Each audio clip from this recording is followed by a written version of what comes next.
All right, so initially we recorded a reaction for this. However, the file got corrupted because OBS decided to be a entity, and that is now in the win.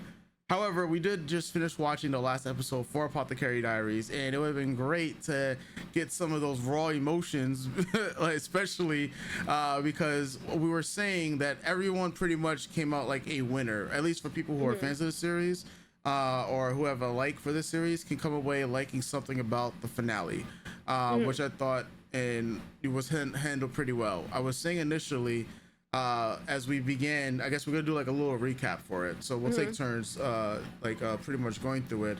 So I'll start things off with the fallout. You know, this is right after Lolan got shot. We have Mao Mao and Jinshi who have the romance. For people who have been waiting and dying for the romance of Apothecary Diaries, because this is, all intents and purposes, a super slow burn series for those people that like the romance in the series. Yeah, they got their win in this episode between the tension between Mao Mao and Jinshi. I don't know about trying to, I don't know about the romantic portion.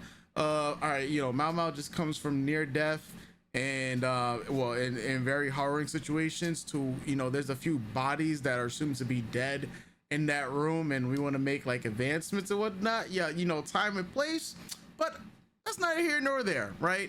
Because time and place doesn't Right here for me, but yes, please do go on. it's I like time and place. I'm not trying to risk somebody up next to some dead bodies, but that's just me. I mean, that's your prerogative, right? If I'm gonna risk up Mao Mao, ain't gonna be next to some dead bodies, right? So I'm just saying, or what we assume was dead bodies.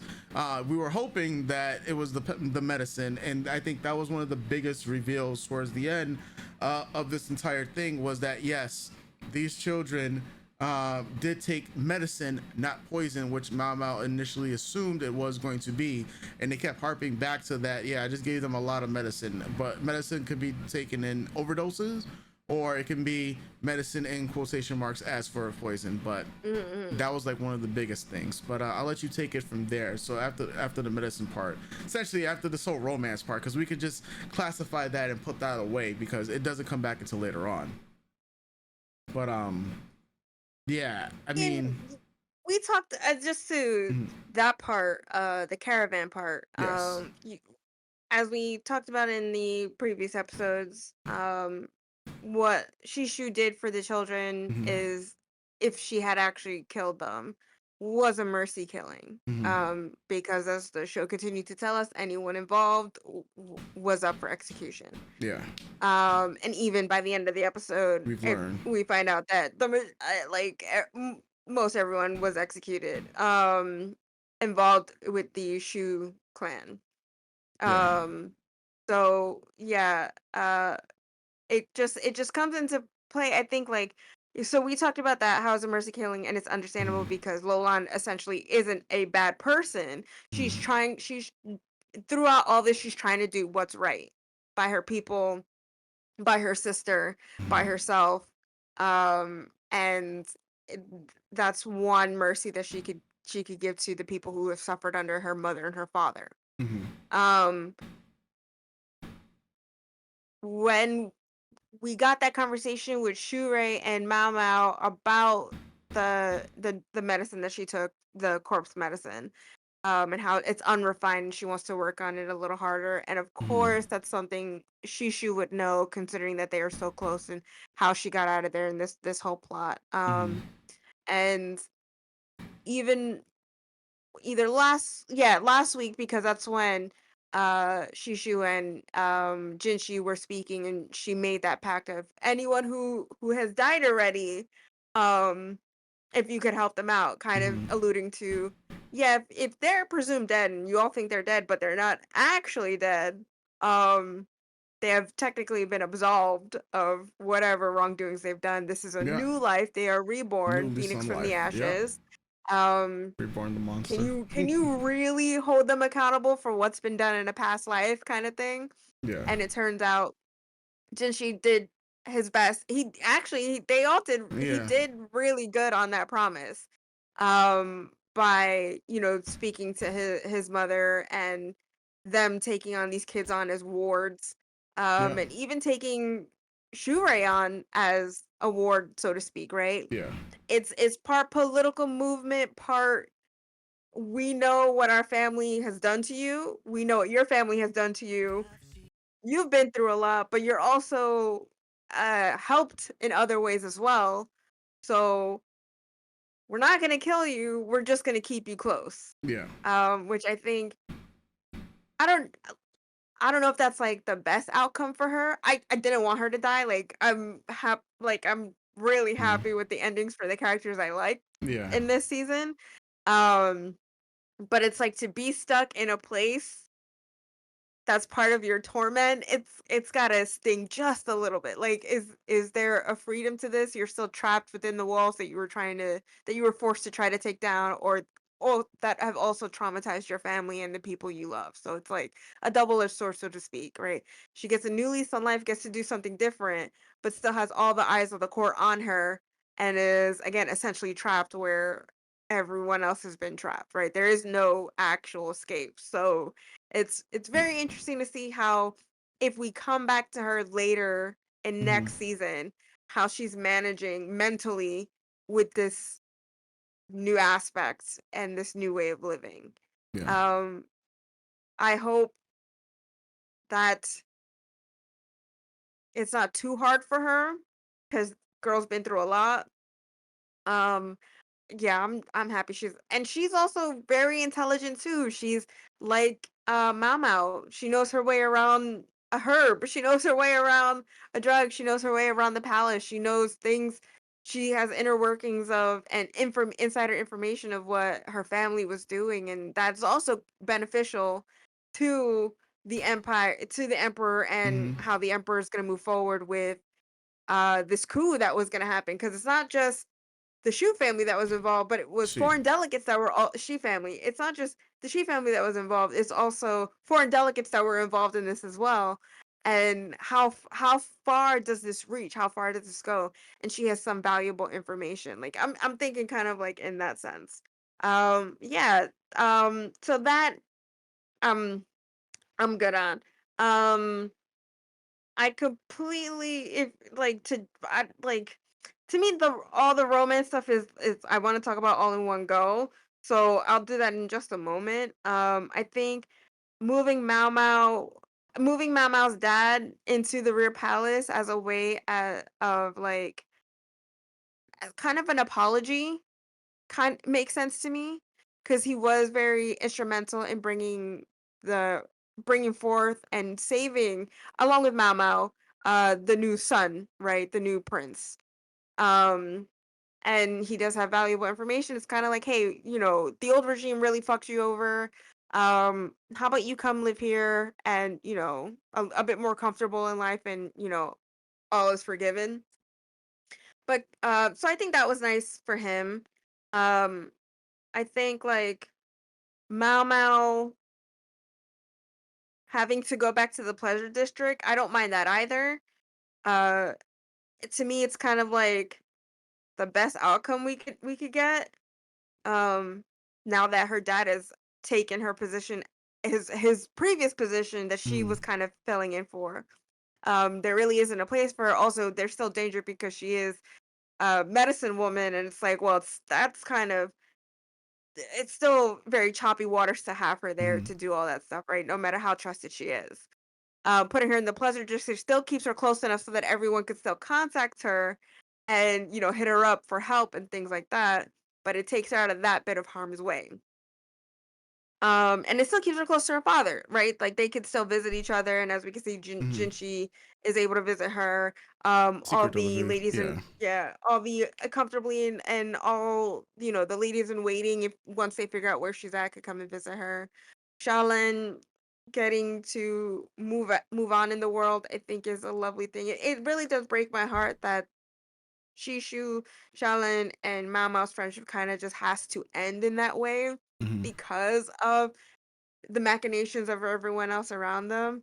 But going through Mao Mao's memories of their time together, I thought was like very beautiful. And then Shaolin just writing that note about how much she misses her Mhm. and how knowing how confident she's she's become because of Mao Mao and because of Shishu and their friendship. And she's gonna go on and like I did this pretty much essentially I did this because of you. I learned to read and write because of you guys. I got this I was in the bathhouse because of Shishu, right? I got this job because of you guys. So because of you guys, I love you guys so much. I'm gonna go out there and do my best, and I'm gonna do more. And I think that to me is like, aside from the ending, that's my favorite part. Just Mhm. that like the positive impact of a friendship and sisterhood can have on these young women. Yeah. I thought that was like really beautiful. Even though a lot of heartbreaking situations happen and this friendship is essentially kind of over. We no longer get adventures with them, right? Yeah. Um yeah, and then the ending, you called it. I'm happy Mhm. you called it. I'm happy it happened. I'm happy my girl is Yeah. alive. I'm happy she actually gets her freedom. I'm happy she gets to be Yeah. away from all this shit and out there in the world. Um Truly, I hope that, That after bullet she wound, traveled yeah. like Immediately when they showed the silver in the bushes, I'm just like, wait, she got shot in the chest. She still got Mau Mau's like mm, hairpin, and unless it was crappy quality, like yeah, I'm saying, yo, I've seen some Deus Ex Machina shit before, yeah, and yeah, this was the one yeah. that I was like, nah, Yeah. she alive. Yeah, so that just truly made me so happy that through all the adversity that she's faced, like it's so funny because like I'm thinking about she's essentially like a rich privileged girl, right? Yeah. Who had to go through a lot of shit and use her position to help. And then I think of another series that we were watching with Gundam Quacks Yeah. and how different the other young lady in that show who comes from privilege, how all that happens, right? How all that happens with her story. Go watch our Gundam Quacks conversations and reactions if you want more on that. But it shows that what a person of privilege can do to really change the lives and to the betterment, change the lives around them for the better, and even get themselves out of these situations, right? To learn from past mistakes and to learn how they've been treated or how their family moves or the advantages that they have, and then go out in the world and do better. So I'm just so happy. I'm so happy for my girl. I'm so happy for her. I'm really happy. Yeah. All in all, this is a great episode. Mhm. Um, and sadly, if Michael can't magic some editing stuff, you guys can't see my uh hopefully you guys will see Yeah. my reaction to the romantic situations that were happening with Jinshi and Mao Mao. Pretty much I was just blowing my brains out every time all of that stuff happened. I fucking hate it. I really wished I could rip my eyes out or take those moments back for my life, for myself. I don't care about it. I think again, I don't like it. I truly don't like it. I don't care if it's a slow burn. I don't care if it's Mhm. a fast burn. I don't care. I this is the one aspect of the show I really wish it was that wasn't in the show. I truly wish it wasn't in the show. I don't care about this man's feelings. I don't care about this man's feelings towards Mao Mao. I really don't. For me, he's oppressive. He's all over her. He's too much. He's doing too much all the time in her face in inappropriate times, and I'm over it. I don't like that. I hate it. I hate it. Do not like, why are you getting all romantic and gushy? Yes, I know you're tired and exhausted and you feel some kind of way because you almost lost her, but now you're feeling possessive because she's got a bruise on her and someone put their hands on her. And like she says, why are you always so worried about my chastity? Well, she's next to a bunch of dead kids and she's just been through a lot. Like, can she just kind of go through her feelings and her emotions? Like, can she just deal for a moment? Can she get a moment's rest without having to deal with how you feel about if someone else has been in her pants or if someone else has touched her? Like, can we talk about, hey, I'm sorry that like this was crazy and wild. That truly sucks. What can I do to help? No, I gotta be all up in your face. I gotta whisper in your ear. Fucking disgusting. Um, Him coming to visit her and then staking his claim by biting her and leaving a hickey because that's where the bruise was because he's so in his own ego, like someone touched her in that way and marked her. I have to mark her too. Suck my dick. I really fucking hate it. I truly fucking hate it.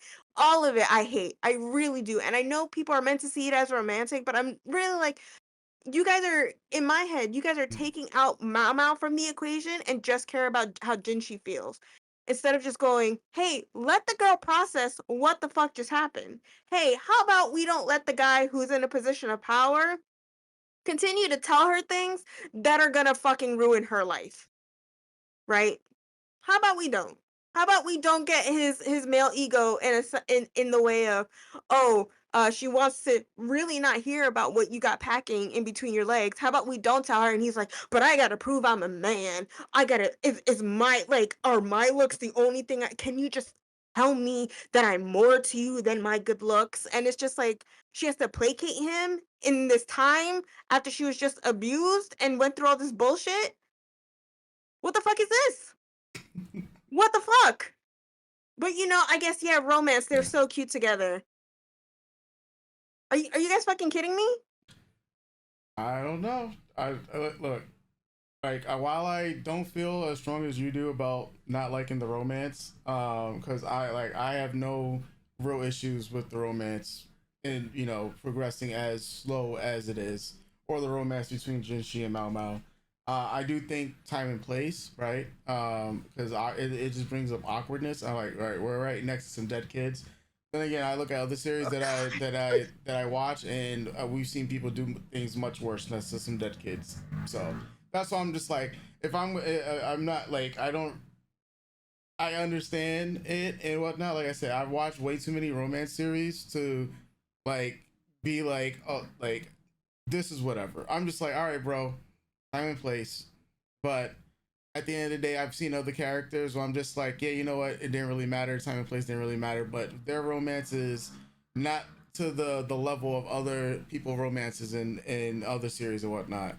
I like as it stands right now, am like indifferent about the romance. If you would have asking me this weeks ago when we were doing the in the cave and in that type of situation, if I had to pick between which one I'd rather have, well, obviously it would be the fucking cave. Where all right, sure, we might end up dying, so it is what it is. But at this point, it's like, all right, it's reprieve time. I'm checking on you, and there's some dead kids here. At least that's like literally these are wrapped up corpses at this point. So that's why I'm just like, yeah, man. That definitely would have never been me, right? And I know, like I said, the majority of people who are watching this series that enjoy this series, obviously, the romance is the least part of it. In terms of what the Apothecary Diaries is, it's always been what now that we know, especially because people have been drilling this in, that the romance is like 10% of the entire plot. That's why I particularly don't mind it. And now I'm judging, is the romance like if with the position of the romance, how is it progressing the story? Mao Mao and Jinshi, this is the couple. We going in, you already know that this is what it's going to be. Right now, how are these two peoples in their positions going to either push them together or tear them away? I think it's more awkward with secondhand and embarrassment watching Jinshi. Like, I was like, all right, maybe that wasn't romantic, only for him to be like, all right, no, this man's actually on some type of demon time, trying to actually like give her a hickey next to some dead kids, but he didn't get to do that. Then you get to the point of like, all right, well, I want to confess and tell you everything, but bro, it's like it's kind of already out there. What more do you have to really tell her? Other than I like you, right? An actual confession. I would have preferred an actual confession, whether or not this is gonna get Mao Mao in trouble or with this. Like she's already at the point where she's in danger. You can't really get her in more in danger than, all right, hey, you've been hanging around the crown prince, or the person whose title has been taken away from being a crown prince. You're already in danger. It's just more so, how much are you actually in love with, and how can you protect her? If this is because this was going to come down to Apothecary Diaries. Can Jinshi protect her, right? Because it does Mao Mao want his protection, right? Does Mao Mao want to be protected? Can Mao Mao defend herself? These are a lot of questions that Mao Mao even answers. She knows she can't defend herself. And so the fact that she also has to become reliant in a way when powers outside her forces, Yeah. basically try to, attack her. I mean, that was essentially how this whole thing started to begin with, the whole series, with her being kidnapped, right? So she understands, Mal Mal perfectly understands her when with the information she's given, she perfectly understands the situation that she could get herself into, right? But at certain points, this is like one of the first inclinations that she's starting to actually develop feelings for Jinshi, because even before all of this and whatnot, it wasn't really there, because the aversion to any type of romance, she was like, all right, that's not really it. She has been through a lot, plus this person has come to save her. So it's one of those things like in what was another series that we were just watching or talking about, where we're like, this person has to deal with their feelings and decipher. Oh god, we were just watching the series. Oh, My Hero. No, My Hero. Oh, My Hero. My Hero, where Pop Step, got saved by Koichi, and it's like, all right, is this love or is this just savior appreciation slash thankfulness? But because of the relationship that they've had beforehand, and there was those relationship beats and whatnot, this is why it's one of those relationships that it's gonna lean towards, okay, maybe this is actually love, but I have never really loved another thing because I just haven't really experienced that. Of course, with Mama's situation between, her mom, but she's felt what could feel like a type of love between her and her adoptive father. But in terms of an actual relationship, how would this change her dynamic? Then Mama was a very smart character, because she knows, and this is what I would see. I would like, if the romance plot does develop for, say, season 3, I would like them to go the beat of, okay, I'm a smart character who tries to make as many smart decisions as possible. My feelings are starting to get in the way of things, right? And the more I start to feel and fall in love with Jinshi, the more dangerous the situations I get myself into are going to become, right? It has to come to a point where I know willingly that I have to be okay putting myself in these situations, right? And then due to those actions, that's when everybody else starts to become a victim of this pursuit. Because now we're gonna go along the lines, if we're gonna take this trope, it's gonna be going along the lines of the forbidden love between a person who's a secret royal and a person from the pleasure district, right? And it's gonna be one of those things, because if something happens to Lady Gyoko's child, right, all hell's gonna break loose. I hope that doesn't happen, but all hell's gonna break loose, because the whole point of Lady Gyoko's child so that they can have like the crown prince, right? Something happens to the crown prince, everyone's gonna be looking at Jinshi. Everyone's already gonna be looking at Jinshi because he should have been next in line to begin with, and he doesn't want to have that title. So what ends up going to happen is, like, you got to have this love struggle. And what if someone's like, look, we're going to attack Mal Mal and place her life in danger if you don't do what we say and try to take over this kingdom or stuff like that.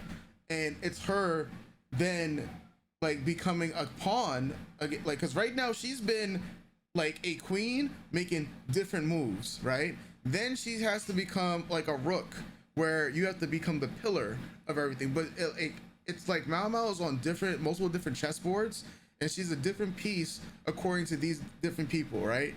For her herself, like, she knows that she's a pawn, but as a pawn, she can become a queen, she could become a knight, she become a rook, or the bishop. I guess you would say right now her role is the bishop, where the bishop can, with the apothecary and stuff like that.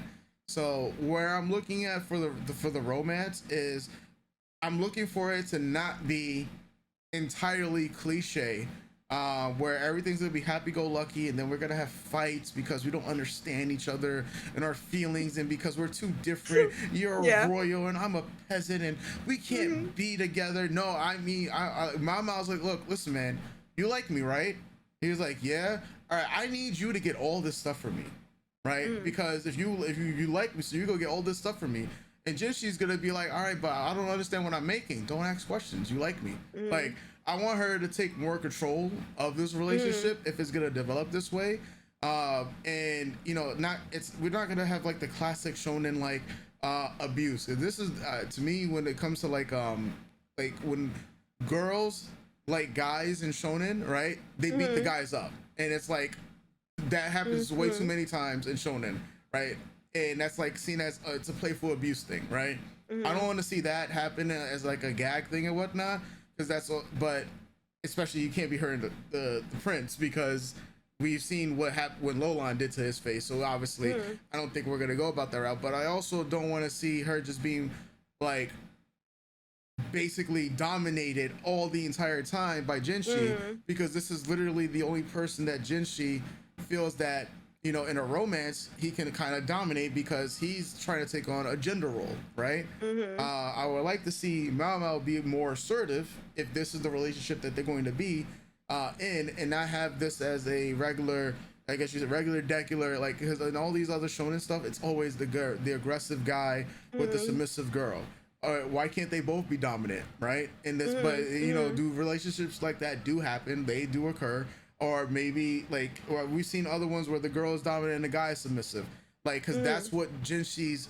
Funny enough, his looks would appeal to that, and that's why people don't really consider him anything of merit, because he looks submissive because of his beauty, right? So there's a lot of power dynamics that, while his actual given role is going to empower him, I would like to see Mao Mao flip some of those power dynamics on its head for this relationship that they're trying to build, as well as not make too many dumb decisions, because dumb decisions are going to be made. They're unavoidable, but I just got to see them make the least amount of dumb decisions logically, because if you want anyone to be really invested into this, you could just chill it. You can do it easy. You can get the regular casual people who just love romance stuff there, but we are pretty much a harder sell. You don't really need to please to us, but I would be happy if if you just give us a little something different. You know, like, because the curveball is not happening where Mama's gonna end up liking another dude, right? That's not happening. At this point, it's too late in the game to introduce a third wheel or a fourth wheel into the series, because then I'm gonna feel like that's super convoluted. Mao Mao already seems like she would be asexual if there was Truly. no person out there.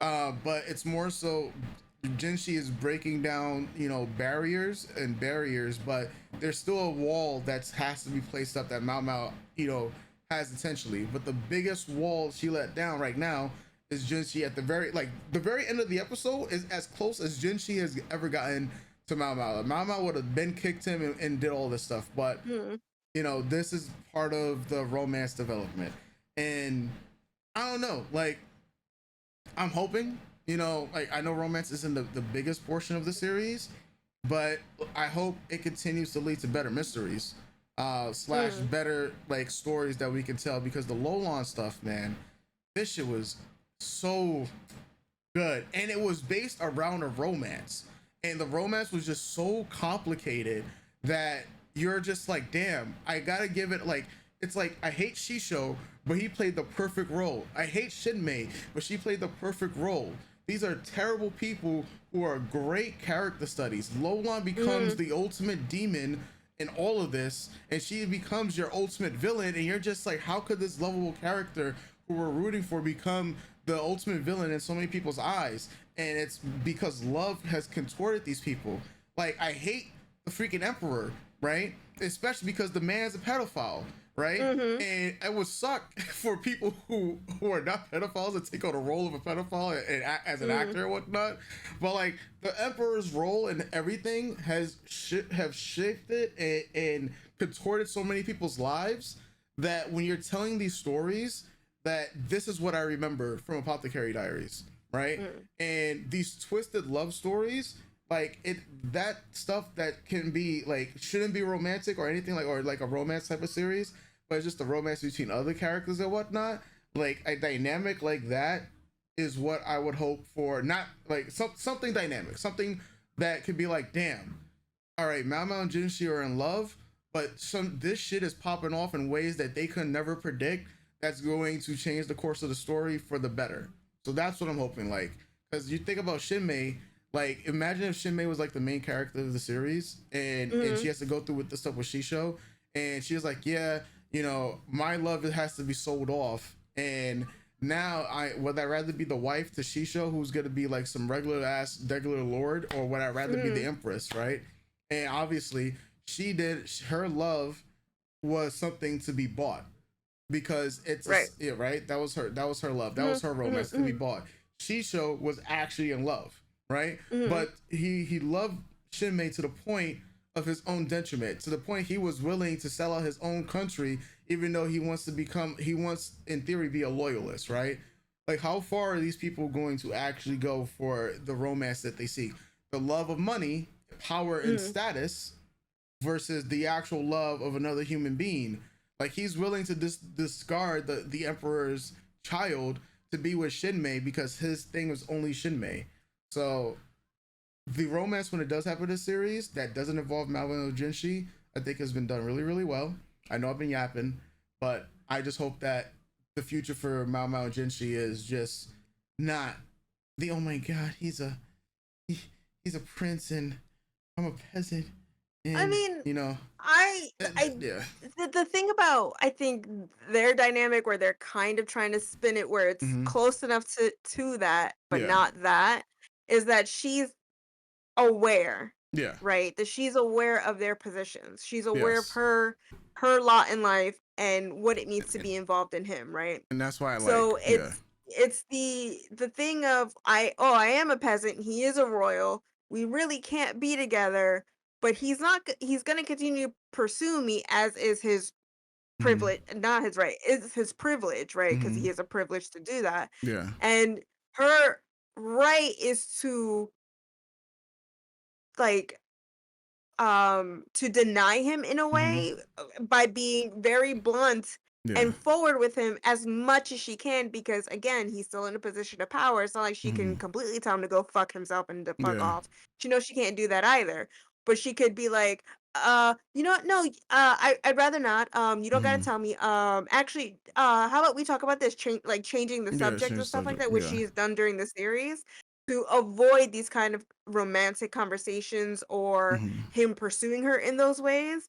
But it's like to me, it's oh, there's just an imbalance here. So it's like Yeah. it's not like I don't think it's ever gonna get to the point where it will be so tropey in a way that like you said like Mm-hmm. oh woe is me, what can I Yeah. do, because I Because they haven't set her Mama's, up to, yeah. yeah, she's not that type of character. It's just going to be tropey in a sense that he gets away with a lot of things because he's in a position of power. He Yeah. gets to make bold movements and she has to let it happen and Yeah. then have her feelings grow because their lives are intertwined to the point there is no breaking at unless he completely just leaves her alone, right? Yeah. So yeah, look, I'll reiterate. If Jinshi was a girl, would I be more for this relationship?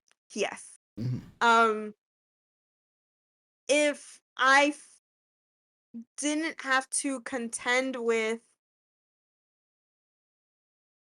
Jinshi's male privilege, and maybe if he was like, no, I just truly don't really at this point in my life, when it comes to hetero romances, it really is just a step down for me, and you really have to. It takes a lot to sell me on them.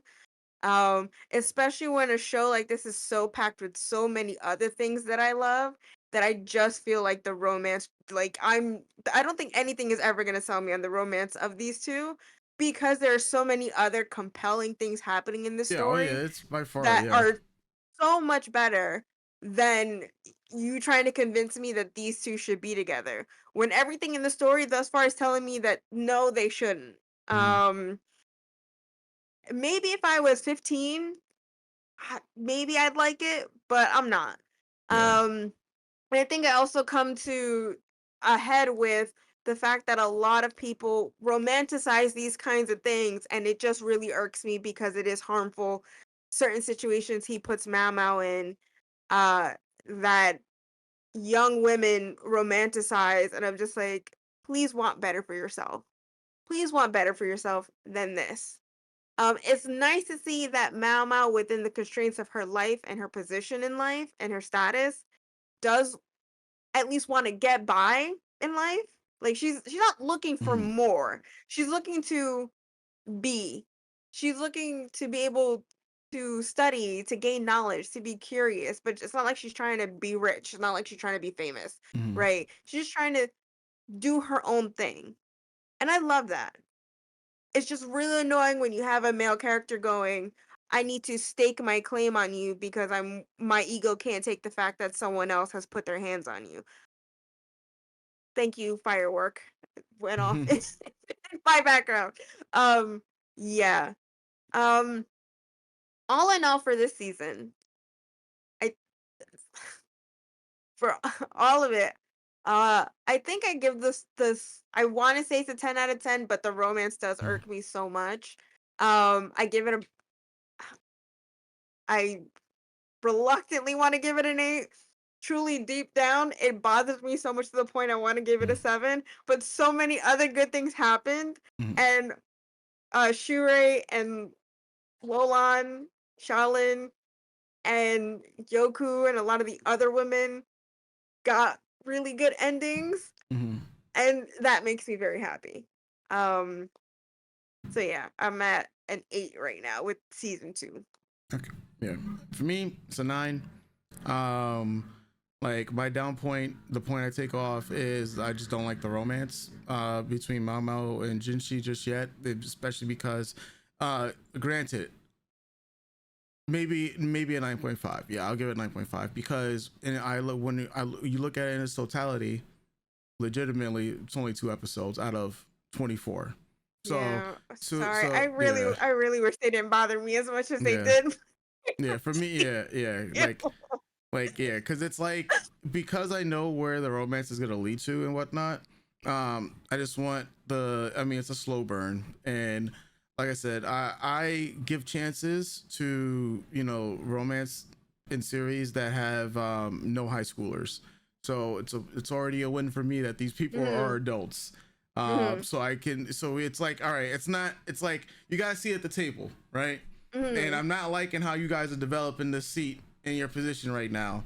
But it's like if you mhm. were in a high school setting, then you can't even sit at the table, Right, like right, right, type right, of right, deal. right. Like you will have to do more. You will be like you will have to like do mad work. Like here's allegory. You know how they say that black people, us, we had to work twice as hard to be just Mhm. half as good and whatnot. Yeah, these Right, right, romance right. series with high schoolers and whatnot. Yeah, you got to work like 10 times as hard to be like even half as good as the series with adults because I just rather watch adults figure out romance shit, Mhm, rather than schoolers because I no longer can relate to a high schooler. And that's why like you have to do the mhm. absolute most to get me to put you in a seat at the table.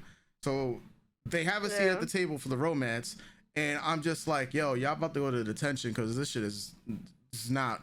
Yeah, It's yeah, so funny because like I've said in other shows, I don't mind teen romances even at yeah. this age. I don't mind teen hetero romances. I don't Mm, sometimes really don't even mind adult hetero romances, but it's on how you craft the story. If I mm, can see like if I can see it's hard not to see misogynistic aspects in a lot of hetero things.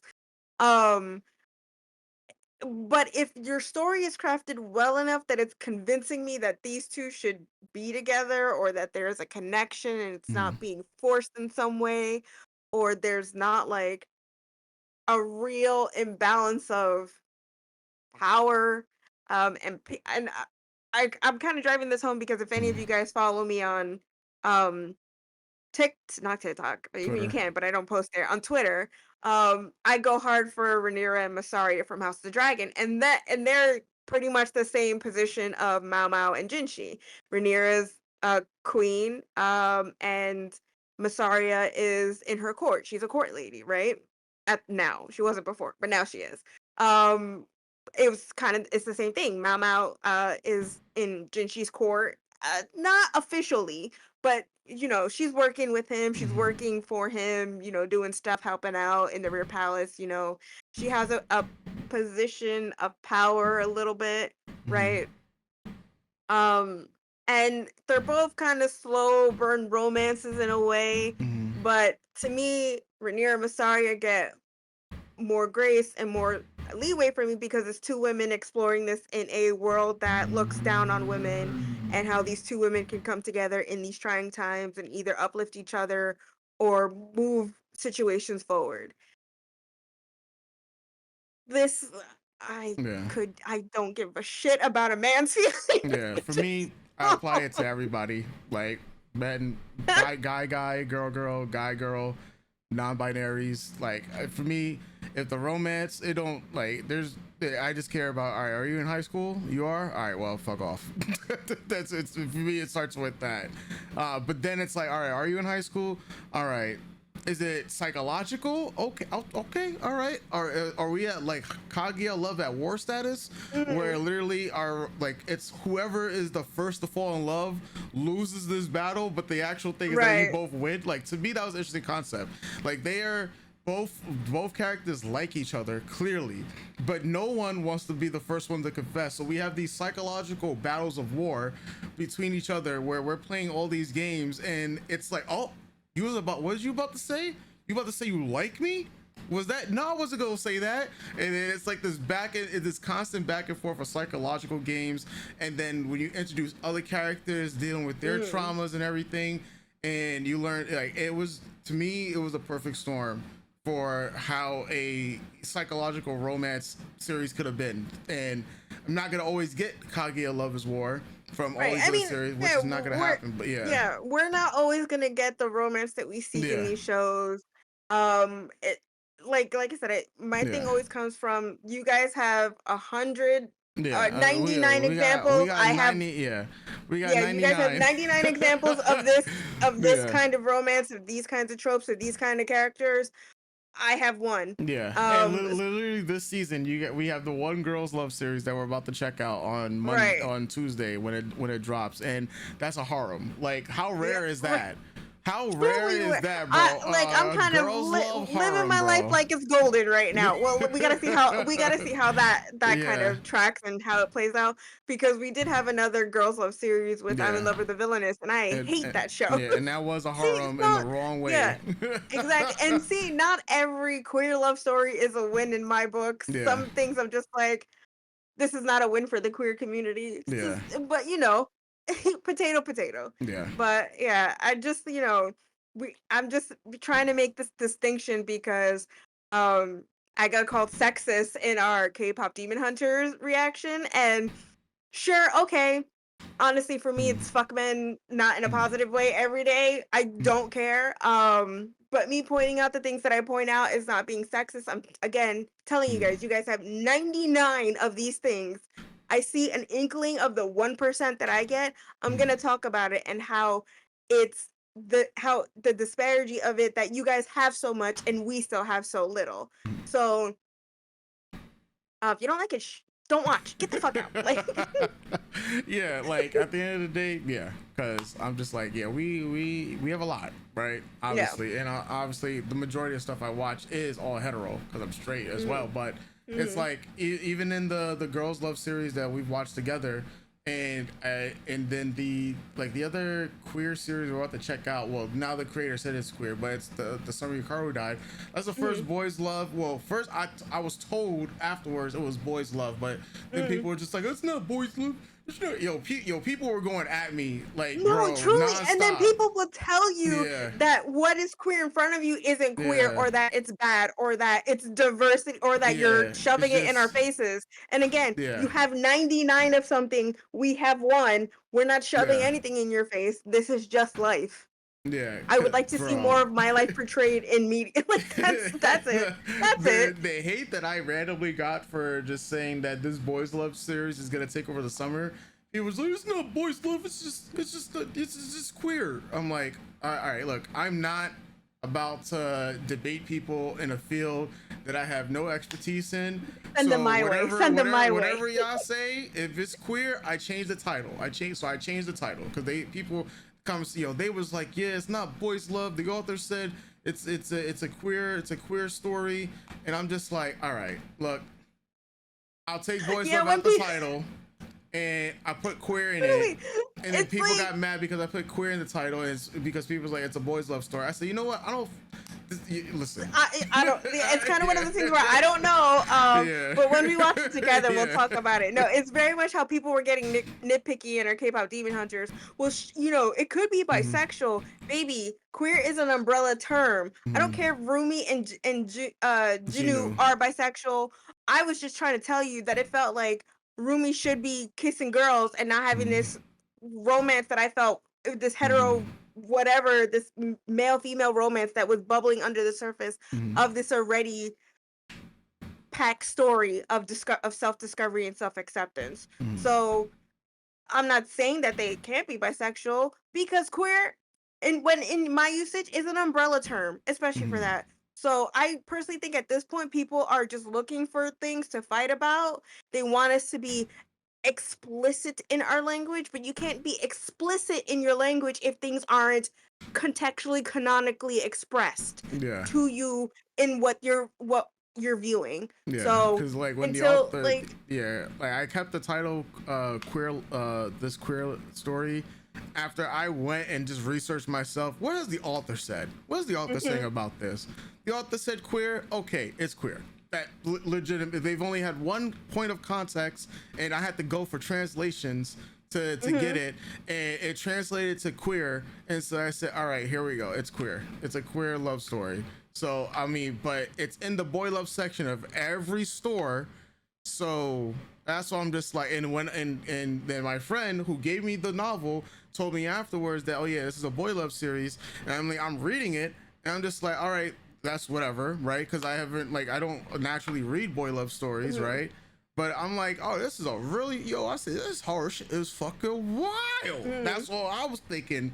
And I was like, oh yeah, all right, yeah, sure, he in love with Hikaru, whatever. But we'll get to that. I feel like when we watch it, which you're talking about it more, and I'm just excited. I'm just so excited. Like, I'm sad. This was an outstanding season. One of the shining stars of the things that we have watched. This quarter. Every episode just kept, even the parts I didn't like, each episode just kept getting better. The story is compelling, the character growth is compelling. I wanted to cry throughout a bunch of parts in this episode, but kind of kept it together. Truly, this was an outstanding sophomore season, and I understand why people love it so much. And this is a show that, even for, in my opinion, if you don't like anime because you have a weird skew of what dictates things you should watch, that anime is subpar to anything else, or Japanese animation is subpar to whatever your weird ideas are, the story is amazing. Watch it for the story. It is so good, and even the animation is beautiful. This has to be one of the most beautiful things that we have watched together in these 2 years. I genuinely thank you for suggesting that we watch this. Thank you for bringing me along. It's been it's really good. It's really good. Like, I really good. When I was at episode 8, I'm just like, or episode I think 10, I was just like, I think we should watch this. I think you're going to enjoy it. And I just didn't know what I was getting you into either. I didn't know what I was getting myself into. And I was just like, because this series is coming out of nowhere and it's gonna have 24 episodes. Usually when you get 24 episodes, you're kind of a big deal in the anime world, right? Or you kind of like you should be a big deal. That's usually what happens, right? And see the way that season 1 panned out, I'm just like, I'm excited for season 2. And then season 2, to up the game, Lolan become one of my favorite characters. Shinmei, I respect the gangster of the writing. Like, I'm just like, all right, whoever is writing Apothecaries, listen, man, you are writing some flames. Like, and it's perfect not to like every single thing that they're writing, but I'm like, with this pen that you got in your hand, you put pen to paper, and it's just like, that's so good. So good. I'm very excited that we're getting season 3 so soon. I can't wait. 2 for 2. I can't ask for more. Actually, I can make it 3 for 3. Yes. Because make it 3 for 3. I want it just like ReZero. Like, that each season just gets better. Yeah, that's what I expect. It's very hard for a lot of anime series to get better after another season, but I think we're 2 for 2 this year. With Apothecaries and Soul Level. Like Soul Leveling season 2 is just, it's a joke to compare season 2 to season 1. Like for just say it's a joke to compare season 1 to season 2 for Soul Leveling, for how much better season 2 was. Apothecary Diaries, I think it's like the level, the jump from season 1 to 2 as well, because now we've been with these characters for a very long time, and just thinking about how at the beginning of the season, I'm just like, yo, man, I'm getting scared for Mao Mao, bro, because she's getting too deep, bro. Like, the Cake's making jokes about how, you know, you should get married and whatnot. You should become my, like, bro, that's not a joke, that's a threat. And, or a promise, one of those two. Like, and I'm just like, yo, every week it was just like, all right, yo, Mao Mao, she getting in trouble. And if you finally got in trouble, I'm just like, fuck, man. And then yeah. But folks, winning off here, it was a highly enjoyable season, and season 3 can't get here fast enough. So with that said, stay tuned, everybody. Already know.